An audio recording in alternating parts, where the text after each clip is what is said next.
اور جس کو بھی اللہ نے 15 سال تک پہنچا دیا اور بالغ بنا، عورت ہے تو 9 سال، مرد ہے تو 15 سال، دین کی معرفت واجب ہے۔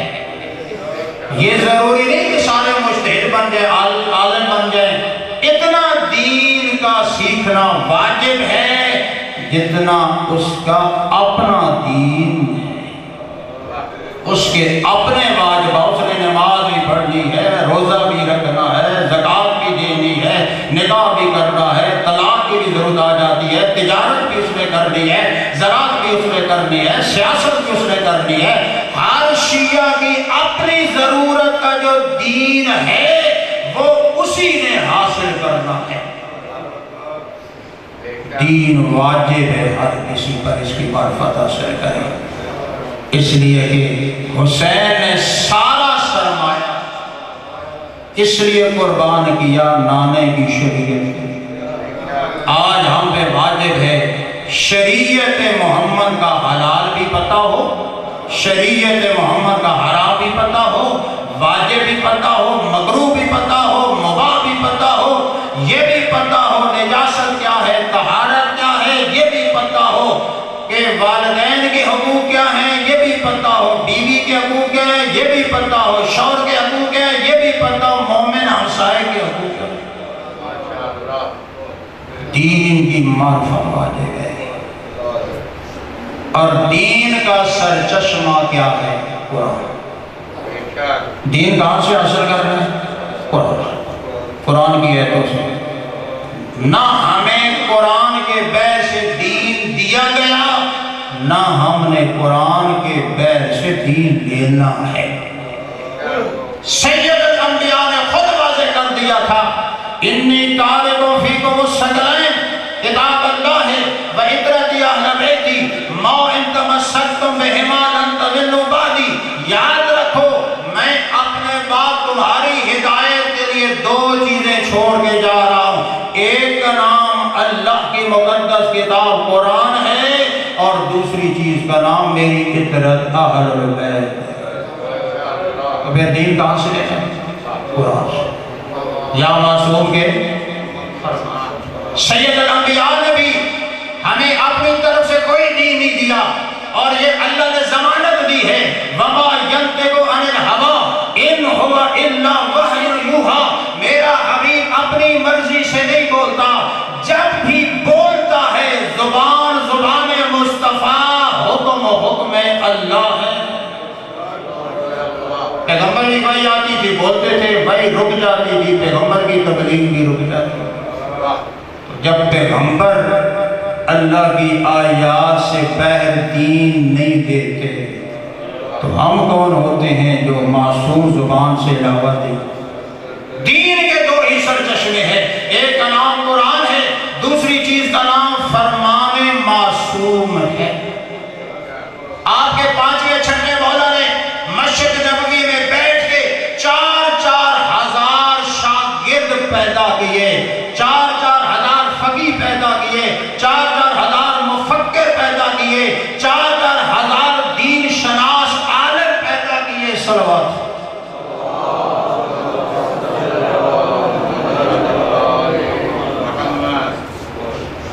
یاد ہے کہ آپ کے 5ویں آقا 6ٹھے آقا کہاں بیٹھے؟ مسجد نبوی میں۔ پوری دنیا سے آتے، حلال محمد بھی سیکھتے، حرام محمد بھی سیکھتے، اور اتنی شریعت مصطفیٰ کی تعلیم دی۔ یہ اعزاز ہے 5ویں 6ٹھے امام کا، اور ہمیں بھی اعزاز ہے کہ وہ ہمارے امام اور حجت ہیں۔ اتنے شاگرد پیدا کیے، حدیث میں، تفسیر میں، احکام میں، دیگر تمام جو ہے وہ الہی جتنے بھی شعبے تھے، ایسے شاگرد پیدا کیے۔ پورے عرب اسلام میں جہاں کہیں بھی کوئی شخص بیٹھا ہوتا اور دین کی تعلیم دے رہا ہوتا، اس کی زبان پہ یہی لفظ ہوتے تھے، قال الباقر، قال الصادق، قال الباقر، قال الصادق۔ سبحان اللہ، اس کی زبان پہ یہ۔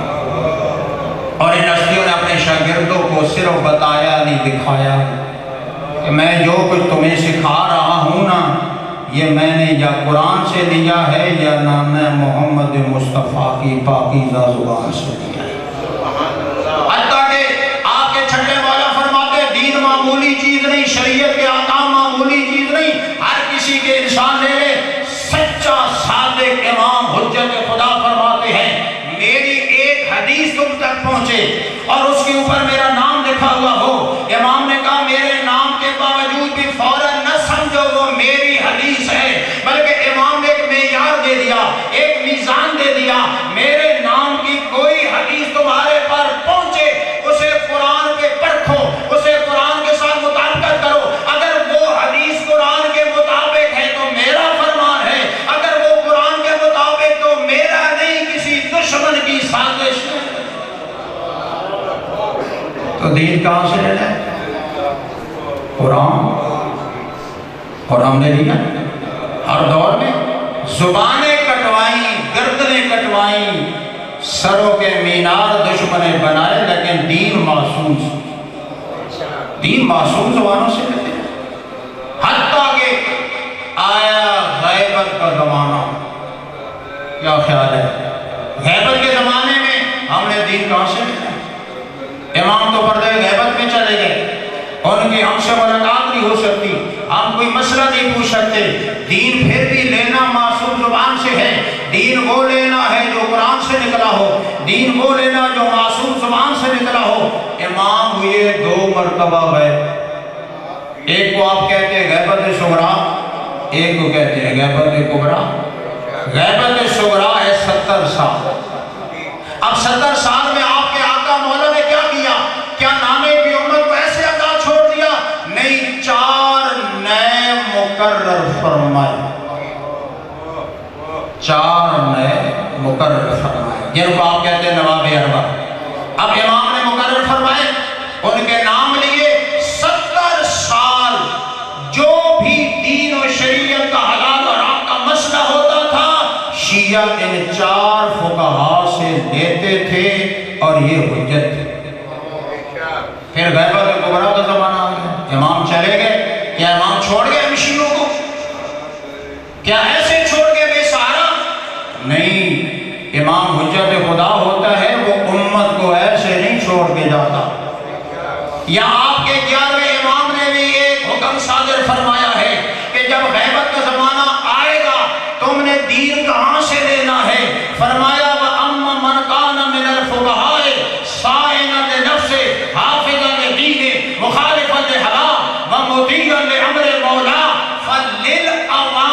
فَلِلْعَوَامِ أَن يُقَلِّدُوهُ۔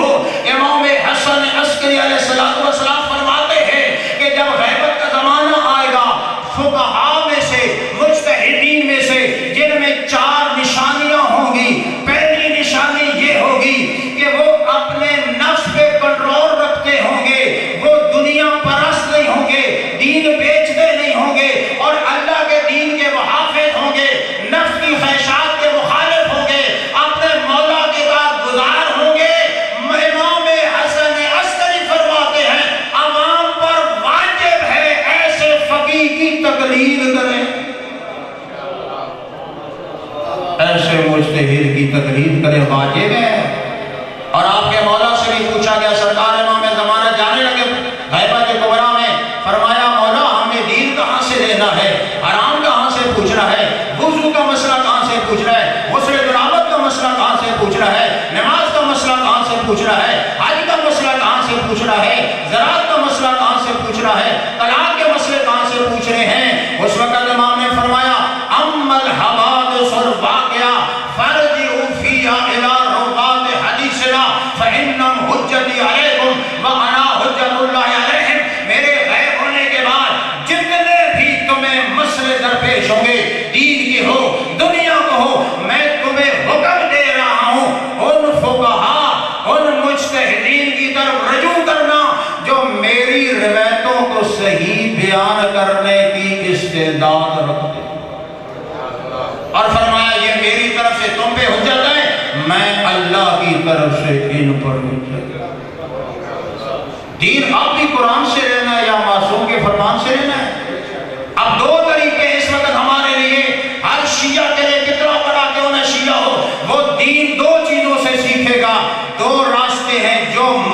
اختیار کر لے، مجبور نہیں ہے، یا خود مجتہد بنے اور قرآن سے حکم خدا نکالے، حدیث معصوم سے حکم معصوم، کوئی ضروری نہیں تقلید کرنا، کوئی پابندی نہیں، مرضی ہے، جو راستہ اختیار کر لو، مجتہد بنو، گھروں کو چھوڑ دو، کاروبار کو چھوڑ دو، بازار کو چھوڑ دو، چلے جاؤ نجف اشرف میں، مشہد مقدس میں، بی بی معصومہ قوم کے پاس 80 سال بیٹھو، 80 سال علم پڑھو، 25 علم پڑھنے پڑتے ہیں، 25 علم پڑھنے پڑتے ہیں، قرآن کو سمجھنے کے لیے، حدیث کو پرکھنے کے لیے۔ اس نے کہا آپ تقلید کریں، کسی نے بھی نہیں کہا، نہ تو خود مجتہد بنے، خود قرآن کو پکڑیں، خود جو ہے حدیث کو پکڑیں، 25 علم حاصل کریں، ساری زندگی طلب کریں، ادھر بیٹھ جائیں، پڑھتے رہیں، پڑھاتے رہیں۔ جب آپ کے اندر اتنا ملکہ پیدا ہو جائے گا، اتنا کمال پیدا ہو جائے گا کہ ہر مسئلے میں آیتوں سے حکم خدا نکالیں گے، حدیثوں سے حکم معصوم، اور ظاہر ہے یہ کام مشکل ہے، ہر بندہ تو نہیں جا سکتا، پیچھے دنیا کے اور بھی بڑے دھندے۔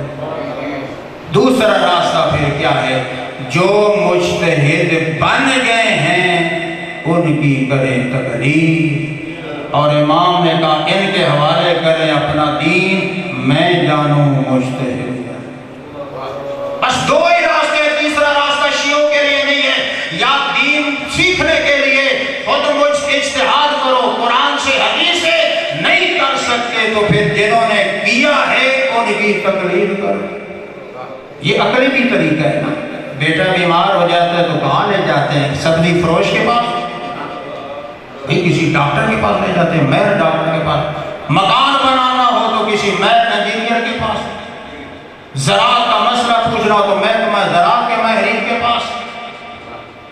مجتہد یہ نہیں کرتا کہ اپنی مرضی کا فتویٰ دیتا ہے قرآن اور حدیث کے مقابلے میں، مجتہد کا یہ کام نہیں ہے۔ مجتہد کیا کرتا ہے؟ میں آپ کو مثال دے کے سمجھاتا ہوں۔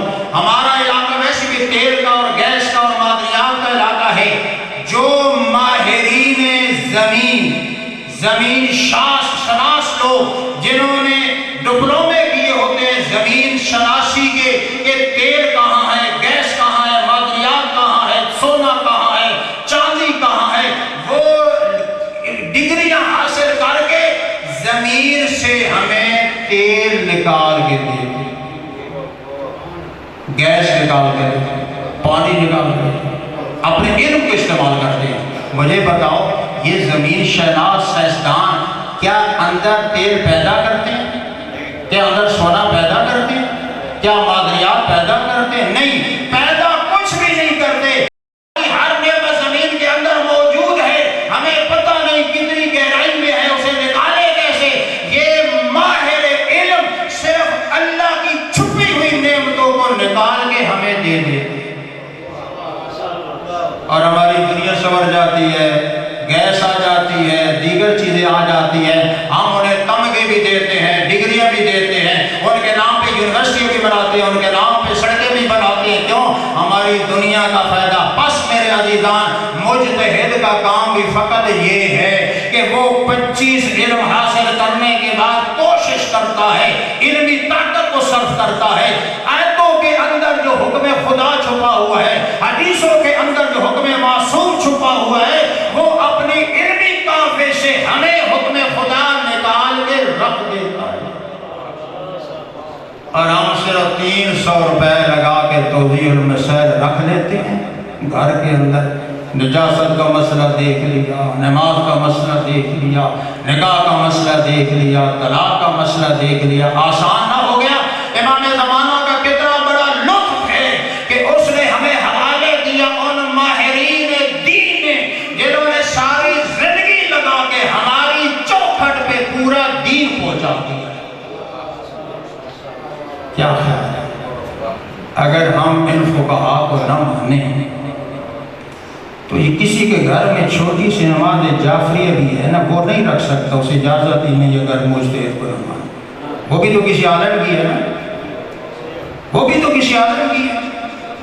جو نماز پڑھتا ہے وہ نماز نہیں پڑھ سکتا جب تک پہلے تقلید نہیں کرے گا، کیونکہ اسے پوچھا جائے گا یہ نماز کا طریقہ کیسے سیکھا ہے؟ وہ بھی تو کسی عالم دین کی کتاب سے، کسی پیش نماز سے طریقہ۔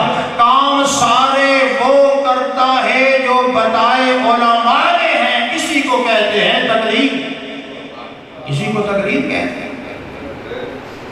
تقلید کے بڑے فائدے، وقت نہیں۔ تقلید شیعوں کی قوت کا نام ہے، شیعوں کی طاقت کا نام ہے۔ ایک حضرت امام خمینی کے فتوے نے امریکہ کو لرزا کے رکھ دیا تھا۔ جب سلمان رشدی نے توہین کی تھی نا انبیاء کی، معصومین کی، سارے مسلمان تھے، پریشان تھے، کیا کیا جائے؟ کسی کے پاس کوئی جواب نہیں تھے۔ جواب اگر دیا تو اسی نے جو فرزند زہرا تھا، اپنے ضعیف ہاتھوں میں قلم لیا، قلم کے نوک پہ سیاہی لگائی، اس سیاہی سے چھوٹا سا فتویٰ لکھا، سلمان رشدی کافر و مرتد واجب القتل است، کہ سلمان رشدی کافر بھی ہے، مرتد بھی ہے، واجب القتل بھی ہے، اور جو اسے قتل کرتے مارا جائے وہ شہید بھی ہے۔ طاقت دیکھیں مجتہد کے قلم کی سیاہی۔ دوسرے دن پوری دنیا میں فتویٰ پھیلتا گیا، امریکہ نے اس کی کتابیں دکانوں سے اٹھوا لی، اسے چھپا لیا کہ کوئی پروانہ اسے مار ہی نہ دے۔ اتنی قوت و طاقت تھی اس سیاہی کے اندر۔ اور پھر ہر سال امریکہ کی طرف سے یہ مطالبہ ہوتا تھا، ایران والے فتویٰ واپس لیں، امام خمینی کا فتویٰ، بھئی تم تو سپر طاقت ہو، دنیا کی ساری قوتیں تمہارے پاس ہیں، مقابلہ کرو نا فتوے کا، یہ کیوں کہتے ہو کہ واپس لو؟ یہ کہہ کر وہ ثابت کر رہے تھے دنیا کی ساری طاقتیں بھی مل گئے، فتوے کا مقابلہ نہیں کر سکتے۔ داعش نے کتنا بڑا حملہ کیا عراق میں، پوری دنیا کی قوت و طاقت سے داعش نے حملہ کیا، سامرے کے قریب پہنچ گئے، بغداد کے قریب پہنچ گئے، چند گھنٹوں کو کربلا اور نجف میں پہنچ جاتے۔ اگر حضرت ایت اللہ صاحب سیستانی فتویٰ نہ جاری کرتے، پورے عراقیوں کو حکم دیا کہ گھر سے باہر نکل جاؤ، ان داعش کا مقابلہ کرو، انہیں روک دو، سارے نوجوان بچے مرد اور باہر نکلے اور ان کافروں کو وہیں روک دیا۔ آج اگر 40 کی نعمت حاصل ہے یہ اس فتوے کا نتیجہ۔ آج اگر عاشورہ حسینی ہو رہا ہے عظمت کے ساتھ، یہ آغا سیستانی کے فتوے کی قوت و طاقت۔ اس دین کی خاطر حسین کا بیان ہے۔ دین کی قیمت پوچھنی ہو نہ تو کسی عام انسان سے نہیں، دین کی قیمت پوچھنی ہے تو یا سجاد سے پوچھو یا زینب کبریٰ سے پوچھو۔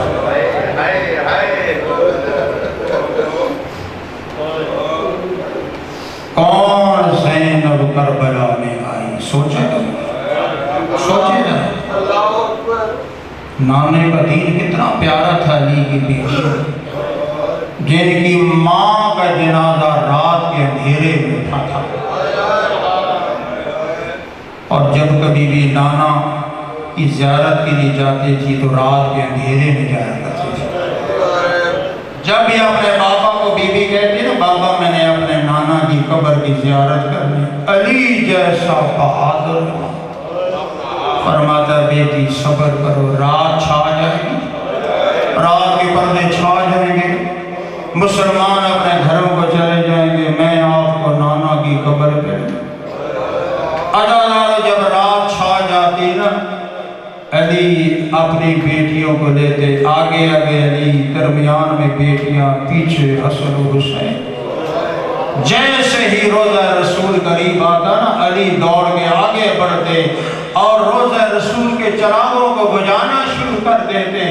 کیوں؟ ہو سکتا ہے کوئی نمازی، کوئی صحابی مسجد نبوی میں موجود ہو، میں علی برداشت نہیں کر سکتا کسی نیک صحابی کی نگاہ میری بیٹی کے سائے پہ پڑ جائے، چراغوں کو بجھانا شروع کر دیتے۔ آؤ مولا کی خدمت میں عرض کرو، مولا آج تو مسجد نبوی کا سایہ ہے، بیٹیوں کے سر پہ چادر موجود ہے، آپ جیسے باپ کا سایہ بھی موجود ہے، لیکن آپ یہ برداشت نہیں کر سکتے کسی نمازی کی نگاہ آپ کی بیٹی کے سائے پہ پڑ جائے۔ مولا وہ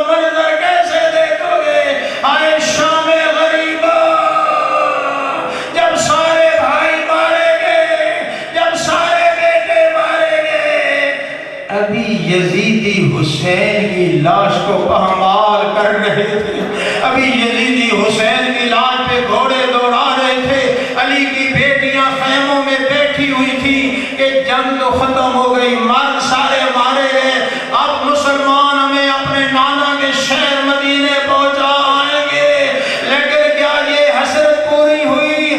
نہیں، عزاداروں، ایک یزیدیوں کا لشکر نمودار ہوا جن کے ہاتھ میں آگ اور لکڑیاں تھی اور بلند آواز سے کہہ رہے تھے لوٹو تبرکات علی و بطول کو، او قیدی بنا کے لے چلو آل رسول۔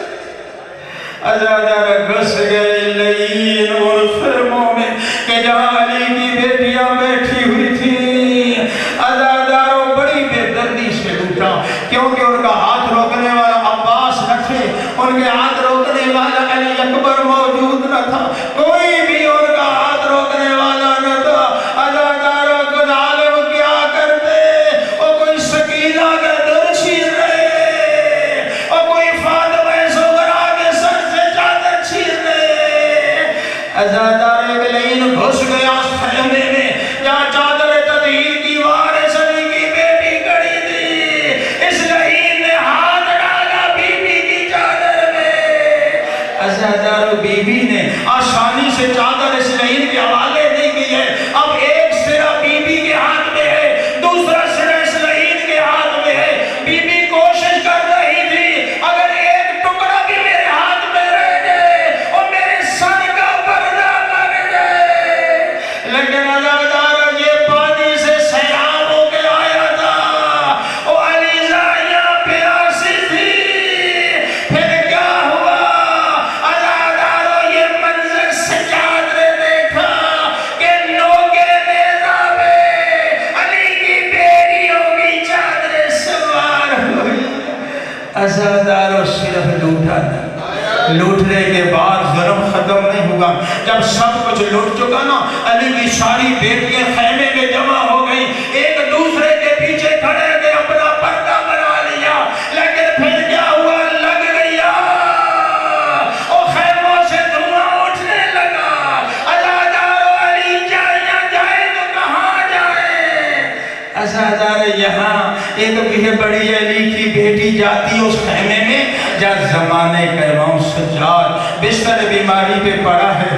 عزاداروں آج پہلا دن ہے، سجاد کے سر پہ امامت کا تاج رکھا گیا ہے، امامت کا پہلا دن ہے، لیکن امام سے پہلے دن مسئلہ کیا پوچھا گیا؟ عزاداروں مسئلہ پوچھنے والی پھوپھی ہے، پھوپھی پوچھ رہی ہے سجاد چادر لٹ چکی ہے، خیمے کو آگ لگ چکی ہے، پھوپھی مسئلہ پوچھتی ہے بتا میں خیمے میں چل مروں یا ننگے سر میں نکل جاؤں؟ کیوں بی بی مسئلہ پوچھ رہی تھی؟ بی بی تو عالم غیر